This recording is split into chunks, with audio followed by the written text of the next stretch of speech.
Our next guest joined the Hawaii National Guard in 2003 and later earned a combat medical badge while deployed to Iraq. She is currently a lieutenant colonel in the Army Reserve. She was elected to the Hawaii legislature and later the U.S. House of Representatives, where she represented Hawaii's 2nd Congressional District from 2013 to 2021. She holds a Bachelor of Science from Hawaii Pacific University. Earlier this year, she was nominated by President Trump to be the United States Director of National Intelligence. She was confirmed by the Senate and became the highest-ranking Pacific Islander in the history of America of the United States government. Ladies and gentlemen, please give a warm welcome to the Honorable Director of National Intelligence, Tulsi Gabbard. Aloha. Good morning. It is so good to be here to join all of you. It's great to get out of DC, and what better place to be than here with my brothers and sisters in service. So thank you all for your service, for your service in uniform and the service that you continue to provide as you stand up for our brothers and sisters. When we think about the values and principles of our country, I think about people like you. You represent truly who we are as Americans and the very best of us, and I'm humbled to stand among you. Generation after generation represented in halls like this, we have Americans who have raised our right hand and taken that oath to the Constitution, swearing our lives to a singular purpose, defending our Constitution against all enemies, foreign and domestic, and ensuring the safety, security, and freedom of the American people. The beauty of this is that it's a constant reminder, not only to those of us who have served or who continue to serve, but it's a reminder to the American people about our identity as a country and our identity as Americans that transcends partisan politics and speaks to those fundamental values and principles that are enshrined in our Constitution and Bill of Rights. We wear our nation's cloth. We serve in uniform, both in times of peace and in the crucible of war, understanding and seeing and experiencing firsthand that cost of war and who pays the price. This organization, the American Legion, truly stands as a testament to those who understand and have lived this truth. Those who honor the warrior ethos that are inscribed in our hearts, that whether we wear the uniform or after we have laid it down, we will always place the mission first, never accept defeat, never quit, and never leave a fallen comrade.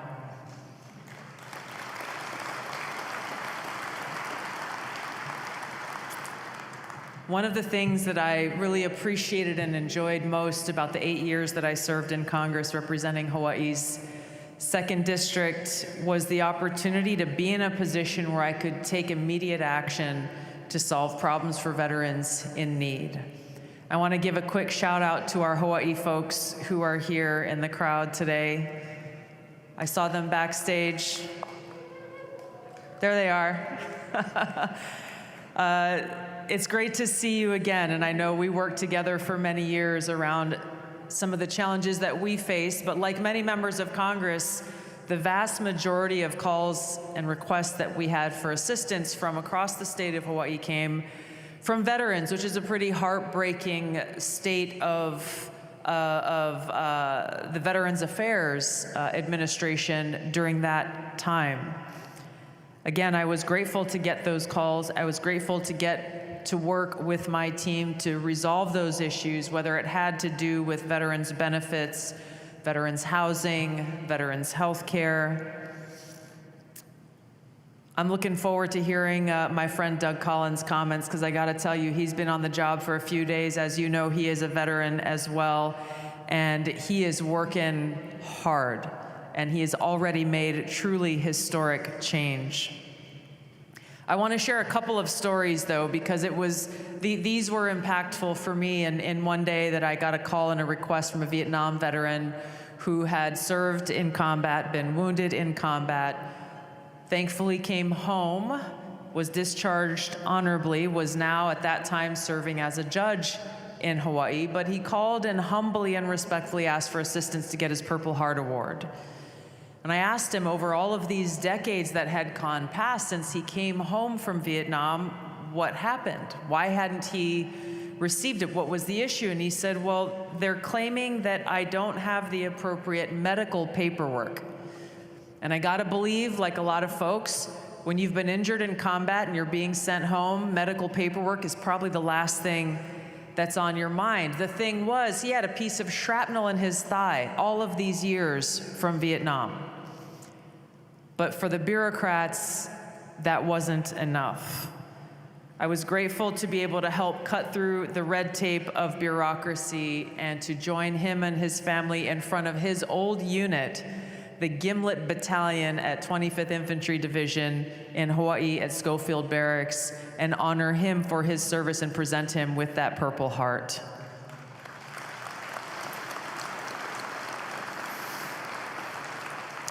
There was another weekend that I was home from DC in Hawaii when I got a message on my phone from a veteran from Waimanalo, Andy Jamila. You guys remember probably Andy. He was the de facto mayor of this little country town. His voice sounded desperate, and he said, Tulsi, please call me. I called him back as soon as I got the message. When I called him, he said, Tulsi, I'm in the hospital. I've had a minor heart attack, and they're telling me if I don't get surgery today, I might not make it. I said, okay, well, I'm glad you're in the hospital. What's the issue? What's the problem? Well, this was after President Trump had passed the Choice Act, which allowed veterans like Andy to get care they needed in their community. But he said the VA is saying that I've got to get into an ambulance and drive 40 minutes to go to the VA hospital to get my heart surgery. My doctor here in the ER is telling me I might not survive the trip. What do I do? It broke my heart that this was something he had to think about in a life and death situation. Once again, bureaucracy getting in the way of the mission that, yes, the VA has, but that our country has, to serve and care for those who have borne the battle. I was glad that I was able to pick up the phone and make some calls, and Andy got the surgery that he needed there in his local hospital and thankfully survived and went on to live for many more years. But why is it that a veteran has to be able to call a member of Congress directly to get life-saving surgery?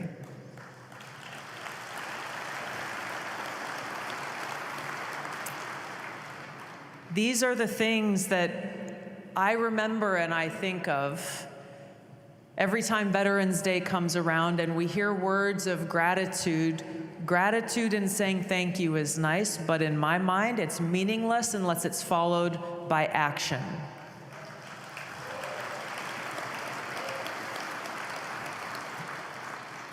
And so, a grateful nation under this administration is taking action.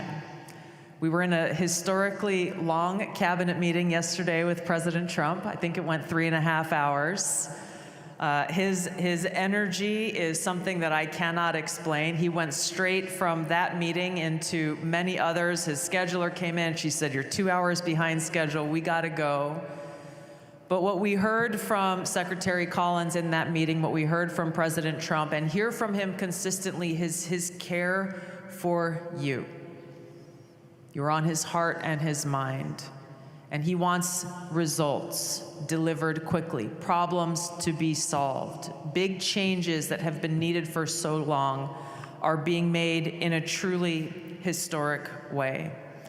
And that's where I'm grateful to serve under this president for a number of reasons, but his care and his heart for our servicemen and women and those who've worn the uniform is refreshing and goes beyond anything I've ever really seen before.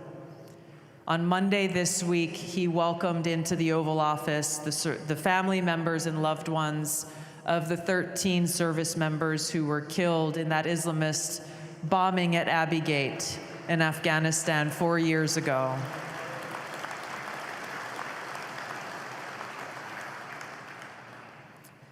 They couldn't get an appointment with the White House under the previous administration. And not only did the president invite them into the Oval Office on the 4th anniversary of the death of their loved ones, last year, on the 3rd anniversary, I had the privilege of joining President Trump at Arlington Cemetery with these loved ones and with their friends who were there with them and who survived, even coming home with extreme loss of limbs and extreme injuries. That wasn't enough. President Trump invited these families into his home and served them dinner and took care of them.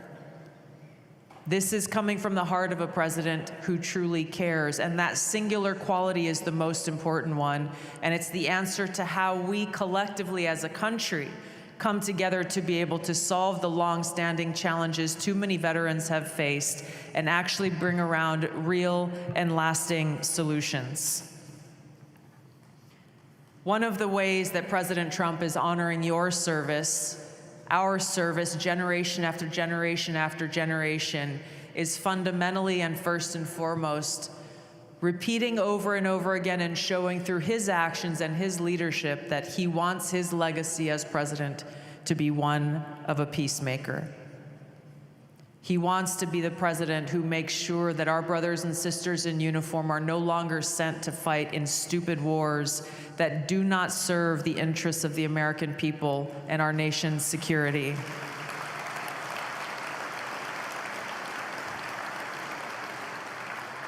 And in wars and conflicts in different parts of the world where we don't have U.S. troops serving, he has still already made historic progress negotiating peace deals, sometimes between countries who have been at war or in conflict with each other for decades.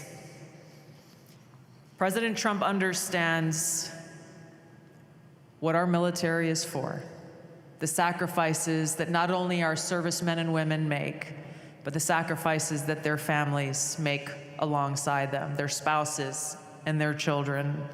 He understands and applies through his policies what it means to put the American people's interests first and foremost, and expresses that care.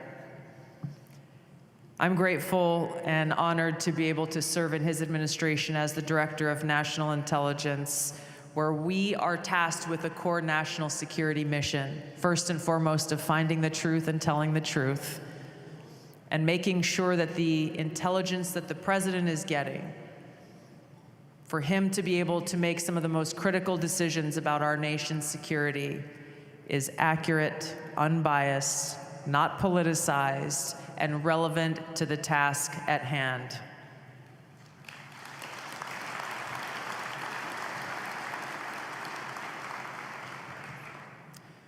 We face many challenges and threats across this country. President Trump is working hard to make America safe again and to bring about real and lasting reform.